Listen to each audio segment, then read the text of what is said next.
എന്റെ കൃഷ്ണ, ഇന്നേ തുലാമാസത്തിലെ വൈകുണ്ഠ ഏകാദശി. ഈ ഗുരുവായൂർ നാട്ടിലുള്ള പെണ്ണുങ്ങളായ പെണ്ണുങ്ങൾ മുഴുവൻ അവിടെ നമ്മുടെ മുമ്പിൽ കാത്തു നിൽക്കണ്ടാവും കണി കാണാൻ. ഈ ബാലാമണി മാത്രം ദാ ഇവിടെ ഉണ്ട്. കാട്ടുകോഴിക്കെന്ത് ചങ്ക്രാന്തി എന്നൊരു പറച്ചില് പോലെ ബാലാമണിക്കെന്ത് ഏകാദശിന്നാ ഇപ്പൊ പുറപ്പെട്ടിറങ്ങിയ തള്ളമാരസെറ്റിന്റെ ഭാവം. മായന്നൂരിൽ തന്നെ കൂട്ടിക്കൊണ്ടു വരുമ്പോ എന്തൊക്കെ വിടലാ കേശവനാരെന്ന് പറഞ്ഞ കൊശവനാര് വിട്ടത്. എന്റെ ബാലാമണിയെ സുഹൃതം എന്നല്ലാണ്ട് എന്താ പറയാ. രാവിലെ നിർമാല്യം തൊട്ട് വൈകുന്നേരം ദീപാരാധന വരെ പൂജകൾ ഓരോന്നും മുടങ്ങാണ്ട് ഗുരുവായൂരപ്പൻ അങ്ങടെ തൊഴാന്ന് വെച്ചാ അത് പൂർവജന്മ സുഹൃതാ.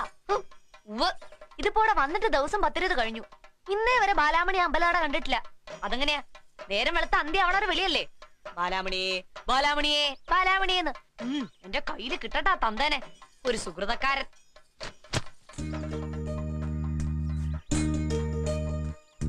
നമ്മള് വലിയ അത്ഭുതങ്ങളൊക്കെ കാണിക്കണ